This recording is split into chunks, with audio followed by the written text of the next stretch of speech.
और जिस दिन मुसलमान सड़कों पर आएगा उस दिन फिर किसी के कब्जे में नहीं आने वाला है, ये समझ लिया जाए। तो मैं हुकूमत को चेतावनी देता हूँ, खास तौर से नरेंद्र मोदी सरकार को मैं चेता देना चाहता हूँ, हिंदुस्तान में भी महाभारत होने से कोई बचा नहीं सकता, क्योंकि आतंकवादियों के हौसले बहुत बुलंद हैं। और मुस्लिम तमाम जो बुद्धिजीवी हैं, जो अपने देश के बारे में सोचते हैं और देश की एकता और भाईचारे के बारे में सोचते हैं और देश से प्यार करते हैं, ऐसे लोगों से मैं मुसलसल राब्ते में हूँ। और ईद के बाद इंशाल्लाह हमारी मीटिंग फाइनल होने वाली है। और अगर हुकूमत ने इस दौरान अपने तरीक़ेकार को दुरुस्त नहीं किया,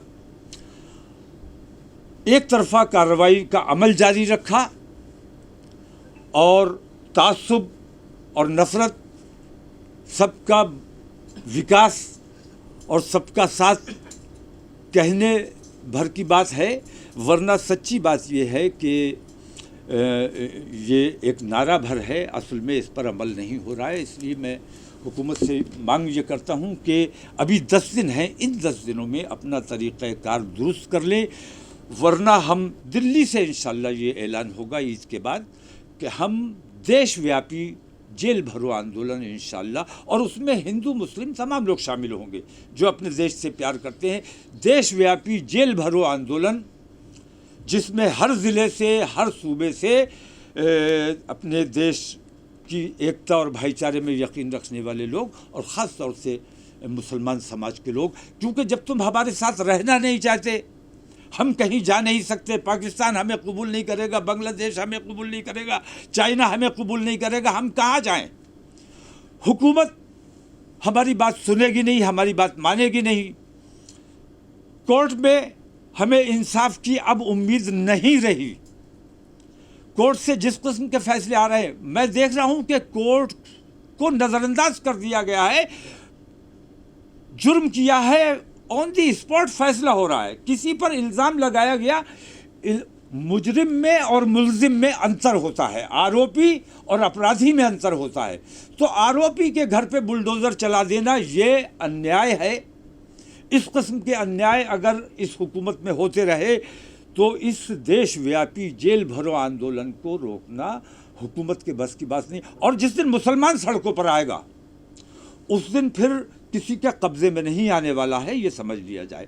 तो मैं हुकूमत को चेतावनी देता हूँ, ख़ास तौर से नरेंद्र मोदी सरकार को मैं चेता देना चाहता हूँ कि अगर उन्होंने अपने इस तरीक़ेकार को फौरी तौर पर दुरुस्त नहीं किया, और उनकी खामोशी, तुम सबके प्रधानमंत्री हो, तुम्हारे मुल्क में इस किस्म की बेईमानी हो रही है और तुम खामोश हो, मूक दर्शक बने हुए, अंधे और बहरे बने हुए, ऐसा लगता है तुम महाभारत के धृतराष्ट्र हो।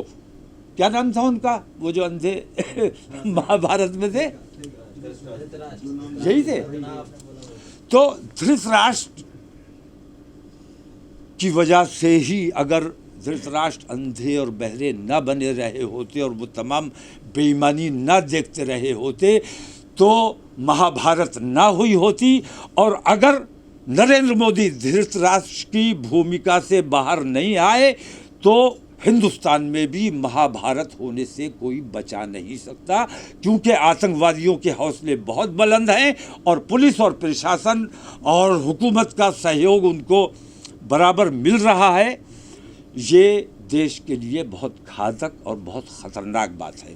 ख़ास तौर से मैं विपक्ष के बारे में कहना चाहूँगा, केजरीवाल साहब की, अरविंद केजरीवाल हमारे दोस्त हैं, सरकार उनकी है, लेकिन उनका कहना है कि पुलिस मेरे कब्ज़े में नहीं है, लेकिन प्रशासन आपका है। प्रशासन के बगैर पुलिस कोई एक्शन कैसे ले सकती है? हुकूमत, दिल्ली की हुकूमत की मर्जी और मंशा के बगैर और उनको कॉन्फिडेंस में लिए बगैर अगर कोई वहाँ कार्रवाई की गई है, किसी किस्म की कार्रवाई की जा रही है, तो वो अपराध है। तो हुकूमत अगर खुद अपराध कर रही है तो इससे बड़ा अन्याय और दुर्भाग्य क्या हो सकता है? तो अखिलेश यादव मूक दर्शक बने हुए हैं, अरविंद केजरीवाल ने सारी जिम्मेदारी केंद्र सरकार पर डाल दी है। तो हम अब किसके पास जाएं, कहाँ जाएं, किसके सामने अपने मसाइल रखें? ख़ास तौर से उत्तर प्रदेश में मैं कहना चाहूँगा कि अखिलेश यादव जैसे नेताओं पर भरोसा जो मुसलमानों ने किया, उसका खमियाजा आज मुसलमानों को भुगतना पड़ रहा है।